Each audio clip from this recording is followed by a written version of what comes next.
These aren't tractors. They're moving structures of steel, hydraulics, and raw horsepower, machines so big they reshape the land just by existing. Today, we're counting down the 10 most insane agricultural machines ever built. And by the time we reach number 1, you'll wonder how something like that even gets made. Let's get into it. Number 10. Casey Steiger 6.2. This tractor appeared where a large farm is not hundreds of hectares, but thousands. 682 horsepower, 15-liter engine, nearly 24 tons of machine. But what makes this thing genuinely remarkable isn't the raw numbers. It's that the cab feels closer to a business class seat than a farm vehicle. Climate control, near total silence, GPS autopilot that draws perfectly straight lines across fields without the driver touching the wheel. Here's the part most people don't know. The Steiger line has been in production since 1969, and the family that originally built it in a barn in North Dakota eventually sold it to Case, but the name stuck. That's how iconic it became. Price tag around $600,000. For the farmers running it, that's not an expense, it's infrastructure. But if the Steiger is about comfort and legacy, the next machine is about something raw. Number 9. John Deere 9620 RX. 4 tracks, 25 tons, nearly 700 horsepower, and that green paint that farmers across the Midwest either love or resent. There's rarely a middle ground with Deere. The 962 ORX runs a Cummins QSX-15 engine, but the real engineering story is in the tracks, each one nearly 10 feet long, spreading the machine's weight so evenly that it can move through conditions that would swallow a wheeled tractor whole. The cockpit looks like something from aviation. Joystick controls, large displays, automated torque adjustment. What's surprising, the 9620 RX is so heavy that it actually improves traction in wet conditions better than many lighter machines. Most operators expect it to sink. It doesn't. America builds loud. Germany builds different. Number 8 is the proof. German engineering doesn't chase horsepower records, it chases efficiency and then accidentally sets records anyway. The 1167 Vario MT runs a 16-liter engine producing 673 horsepower, but the number that actually matters is the noise level inside the cab.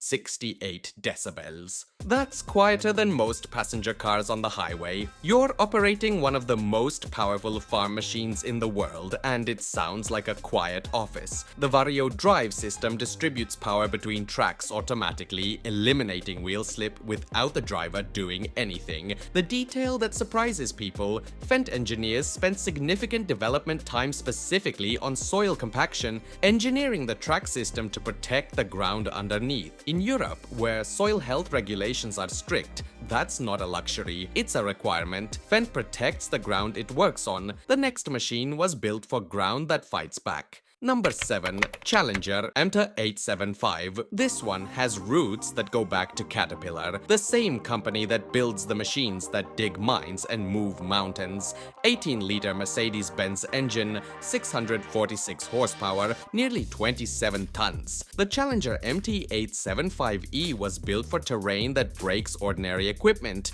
Adaptive cooling, smart tracks that adjust automatically to the landscape, and enough torque to pull implements that weigh more than most construction vehicles. What people don't expect: it's used in Canadian mountain terrain, on slopes, and in conditions where most large tractors would be useless. The track geometry was specifically designed for stability on uneven ground. High-tech wins on mountains, but sometimes the most dangerous terrain isn't a slope, it's a -40 winter with no service technician for 200 miles. Number 6.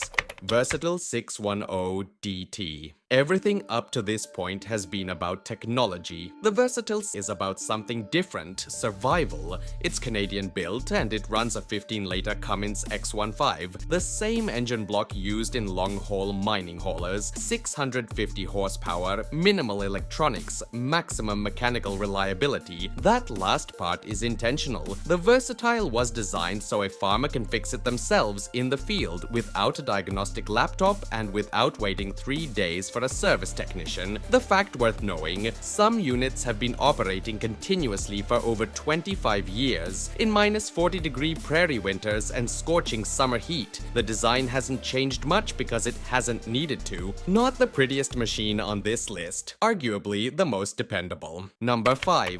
New Holland T9.700. If you've ever seen a New Holland T9.700 from a distance, your first instinct is that something has gone wrong. It's just too large to look real at scale. 682 horsepower, 16-liter diesel, a fuel tank that holds 264 gallons. In a single pass, it can work a strip 65 feet wide. The IntelliSteer system handles steering, turning, and course correction autonomously. Canadian operators regularly run it for 16-hour stretches without stopping. Here's what stands out. The T9.700 was specifically developed in response to farm consolidation. As individual farms grew to tens of thousands of acres, a single operator needed to do the work of 3. This machine was the answer to that math problem. It costs around $750,000. It also replaces 3 standard tractors. 3 tractors in one body. Impressive. Number 4. Class Zerion. Every other tractor on this list moves in one direction at a time.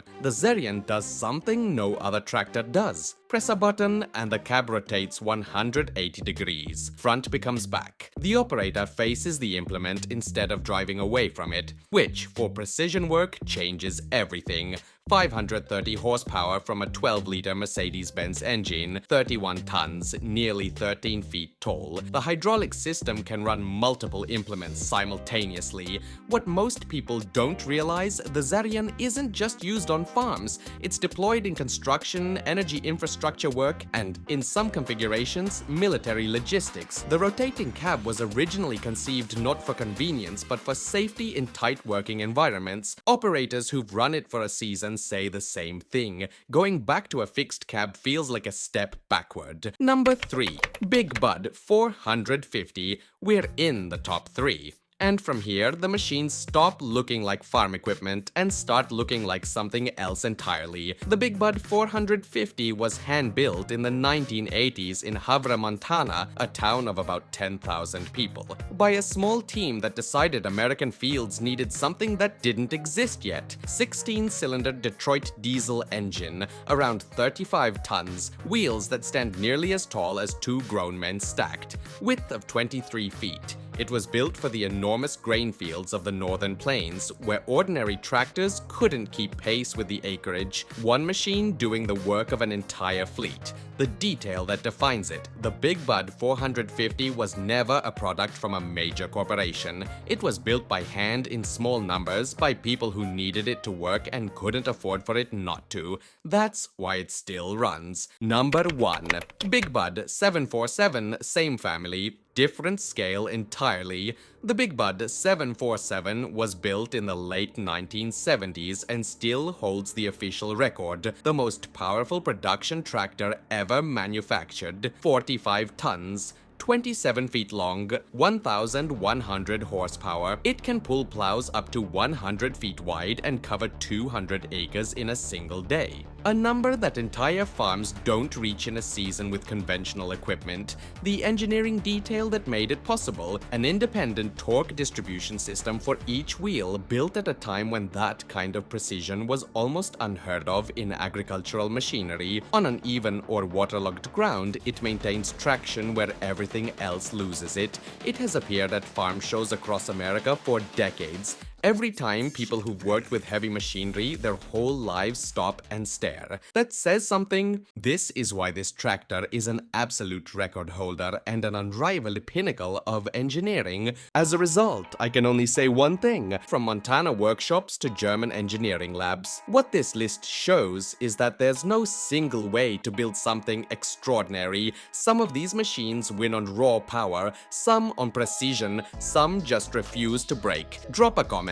Which one would you actually want to operate? And if you want more of this, subscribe. There's a lot more where this came from.